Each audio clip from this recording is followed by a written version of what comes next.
नमस्कार दोस्तों, आपका स्वागत है। एलिसा मेढस की जो किताब है my son and after life, इसमें उसके जो बेटे ने जिसने सुसाइड किया था और उसके बाद उसके आत्मा के साथ उन्होंने बात की एक ऑटोमेटिक राइटर के ज़रिए और उससे जो भी सवाल पूछे उसमें आज हम ये देखने वाले हैं दोस्तों कि एरिक को आत्मा की जो भावनाएं हैं और आत्मा किस तरीके से आगे बढ़ती है इसके बारे में उसने अपने बेटे को सवाल पूछे, उसकी आत्मा को। उसके बारे में एरिक ने ये कहा है कि जो आत्मा है उसका जो विचार है वो बहुत ही ज़्यादा इमोशनल ऐसे नहीं होता। मतलब पृथ्वी पर अगर किसी एक माँ का बेटा है तो वो माँ जिस तरीके से उसको अपने बेटे को प्यार करेगी वो एकदम भावना में बहकर उसको प्यार करेगी या फिर उसको कुछ अच्छा चाहेगी, उसके लिए कुछ करने की कोशिश करेगी। तो उस तरीके से जो आत्मा है वो इतना भावनिक नहीं सोचती, लेकिन वो बहुत ही ज़्यादा भावनिक भी होती है। वो उस तरीके से प्रैक्टिकल में नहीं करेगी लेकिन उसके लिए बहुत कुछ करने की भी कोशिश करती है।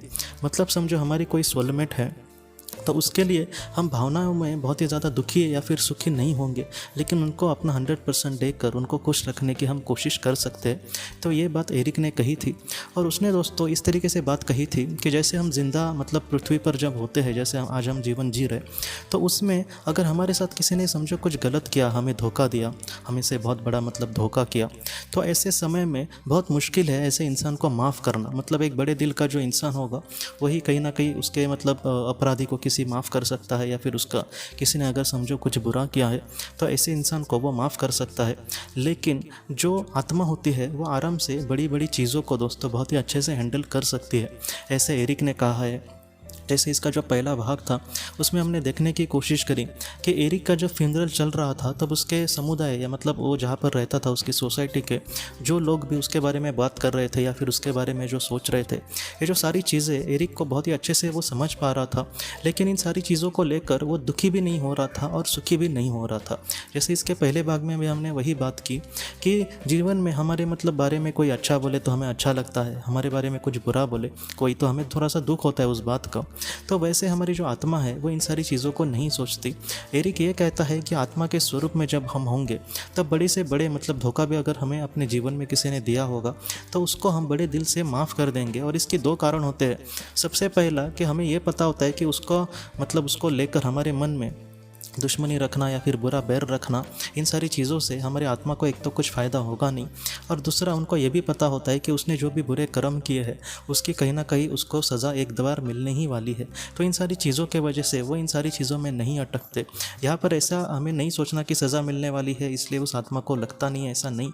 अगर उसको बड़े दिल से ईश्वर माफ़ भी करे फिर भी इस आत्मा को खुशी होगी उल्टी। हमारे जो विचार है वो जैसे हमारे पृथ्वी पर होते हैं वैसे उस दुनिया में हमारे विचार नहीं होते। बहुत ही कहीं ना कहीं शांति से, समाधान से जो एक अच्छी आत्मा होगी, अच्छे कर्म करने वाली, वो उस दुनिया में बहुत ही अच्छे से जिएगी और अपने जीवन को आगे बढ़ाएगी। इसलिए पृथ्वी पर दोस्तों हम ऐसे ही एक इंसान के जैसे बनने की कोशिश करें। जैसे हमारी आत्मा होगी, जैसे हमारे आत्मा के विचार होंगे, उसी तरीके से अगर हम पृथ्वी पर जीने की कोशिश करेंगे तो हमारा जो जीवन कार्य है या फिर उद्देश्य है जीवन का, उसको हम बहुत ही अच्छे से पूरा कर सकते हैं दोस्तों। एरिक को उसके माँ ने और भी जो सवाल पूछे और उसने किस तरीके से जवाब दिया है दोस्तों, इसके अगले भाग में हम उसको कंटिन्यू करेंगे। तो आप ज़रूर वो सारी जो चीज़ें हैं इनको गंभीरता से लेकर हम आगे बढ़ेंगे तो बहुत अच्छी बात है ये हमारी आत्मा के लिए। तो दोस्तों हम अपनी अगली वीडियो में मिलते हैं। आप अपने परिवार का ख्याल रखना। आपका बहुत बहुत धन्यवाद। की रोशनी ये एक कंसल्टेंसी है जो ऐसे लोगों को मदद करने की कोशिश करती है जिन्होंने किसी अपने को खोया है या फिर जो लोग अपने जीवन में बहुत ही ज़्यादा दुखी है। जो लोग इस संस्था के साथ जुड़ते हैं उन्हें पास्ट लाइफ रिग्रेशन की ऑडियोज़ भेजी जाएगी, जिससे घर बैठे वह पास्ट लाइफ रिग्रेशन का अभ्यास कर सकते हैं। और उन्हें 5 मेडिटेशन ध्यान की भी ऑडियोज़ भेजी जाएगी और इसके साथ साथ उन्हें PDF किताबें भेजी जाएंगी जो हिंदी और अंग्रेज़ी में है, जो मोबाइल पर या फिर लैपटॉप पर आप उसे पढ़ सकते हैं।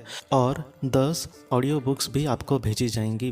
तो दोस्तों अगर आप इस संस्था के साथ जुड़ना चाहते हैं तो कृपया इस नंबर पे व्हाट्सएप मैसेज करें। आपका बहुत बहुत धन्यवाद।